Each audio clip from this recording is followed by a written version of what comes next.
Programa sobre a Grécia ou se foi sobre a Rússia, que eu falei sobre a questão do Eugênio e da Olívia, que ele fala para ela, né, que ele está cansado, ele está abandonando a Olívia, ele fala que ele está cansado de ser pobre. Literatura russa, Dostoiévski. Então, que ele fala que ele está cansado de ser pobre, que a vida é como um transatlântico e ele quer viajar de primeira classe.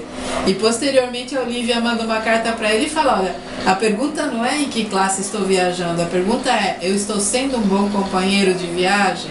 Isso. E essa é uma. Você encontra isso na Clarissa, quando ela está naquela pensão cheia de gente derrotada e pobre, ou na cidade dela, aquela cidade morta, em que a oligarquia assassinou praticamente toda a oportunidade dessa sociedade reviver e florescer em nome da oligarquia. As famílias poderosas, elas pilharam essa cidade de Jacarecanga de uma tal maneira que a cidade está morta. Você encontra isso. E você encontra isso em todas. O Duda estava lembrando no incidente em Antares, né, a cena da Erotildes, né, o Eromildes, que é a prostituta. Sim. Que ela alguém vira para ela e fala, olha filha, a gente sabe que a sua vida foi horrível, a gente sabe que você sofreu, mas fala aqui pra gente quem foi o primeiro que te fez mal. Aí ela ergue o dedo e aponta. No lugar onde ela apontou, todos os homens fogem de lado. E ela continua apontando o dedo. E quando o pessoal segue a direção com o olhar, ela está apontando para a estátua do avô do atual prefeito. Ou seja, o patriarca de uma das famílias foi o cara que ela era uma menina ainda. E o cara fez mal para ela, ele já era um velho e ela era uma menina e o cara... E aí você tem aquele simbolismo da estátua, ou seja, o homem... cara tem estátua na praça e ela é uma prostituta que morreu de tuberculose. No entanto, ele estuprou quando ela ainda era uma menina. Que essa é uma questão que aparece muito não só no Érico Veríssimo, mas no Garcia Marques também, que é esse papel da mulher como o capacho da sociedade patriarcal. Eu tive recentemente uma experiência igual, de uma garota que surtou. E aí, por que ela surtou? Porque ela foi abusada por quem? Né? Então parece assim, não é só que está escrito nos livros, mas a realidade atual nua e crua, né? É a realidade. E aí a gente tem uma coisa que eu sempre discutia com a minha mãe, quer dizer, dialogava porque ela concordava comigo, né? Que se de um a mãe lado... sempre concorda com o filho. Não, nem sempre. A minha mãe é extremamente crítica, você nem imagina. Não, mas nesse ponto a gente concordava que Érico Veríssimo, quando escrevia, ele escrevia solidário a essas mulheres que estão sendo massacradas. Diferente do Jorge Amado, que transformou o abuso às mulheres em uma maneira de vender livro. Porque uma coisa, e aí é que tá, se a gente está falando de romance social, tem que pensar que Jorge Amado de Cacau, Mar Morto e Jubiabá é um. O Jorge Amado de Teresa Batista é outro. Você pode perfeitamente ter uma leitura de que ele está denunciando a prostituição, mas não se denuncia a prostituição com essa volúpia de explorar a sensualidade na narrativa. Sim. Jorge Amado, num determinado período da vida, se tornou um escritor para punheteiros. E isso é muito triste. Pois é, e era comunista. E era, pois é, né?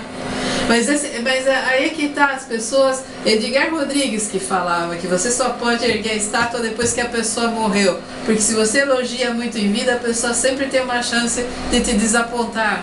Pois é, Agora, Ana, só uma questão aqui. Veríssimo colocava muito sentimento na sua obra.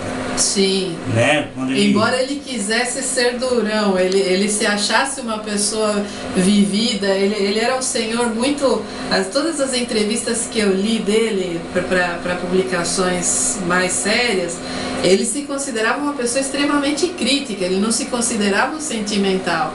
E, no entanto, o sentimento está em cada página da obra. Então, Ana, agora estão tentando nos ensinar que a gente tem que ser neutro. Pois é, isento. Isento. E aí é o seguinte, eu começo a escrever alguma coisa, viu, Cristiane, que está me filmando aqui, um beijo aos nossos ouvintes pela internet, né? A gente escreve alguma coisa, a gente escreve pela paixão do momento que a gente viveu, que foi bom.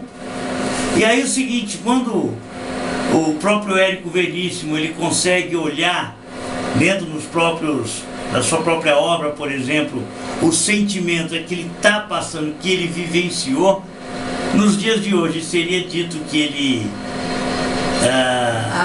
não seria foi um parcial, Petralha, né? Petralha. Ele seria um Petralha, né? Afinal de contas, ele está defendendo os fracos, os oprimidos, aqueles que não têm voz, né? Como se o fato de alguém ser petista significasse que a pessoa é um paladino da justiça. Nunca. O que também não é verdade, porque a gente conhece vários petistas que, pelo amor de Deus... Não vale o que come, mas tudo bem. Então, mas essa é uma questão de você transformar tudo numa coisa maniqueísta, de opostos, de bem e mal, certo e errado, é um problema. Mas essa narrativa essa coisa moderna da internet proporciona vários fenômenos. Um dos fenômenos é o dos blogs. E aí você tem blogueiros profissionais, que são pessoas que monetarizam os seus blogs, então elas recebem subvenções, elas recebem propagandas, elas vivem de escrever blogs. Então tem a Socialista Morena, né, que é a Sinara Menezes, tem o Sakamoto, que é daquela ONG contra o trabalho escravo, que é um cara sensacional, nada contra. Conheço o Sakamoto, conheço a Sinara e conheço o meu querido amigo Miro. Miro, um abraço para ti, doutor Miro Borges, blogueiro progressista. Você tem esse tipo de blog, você tem blogs mais introspectivos, você tem todo tipo de coisa na internet.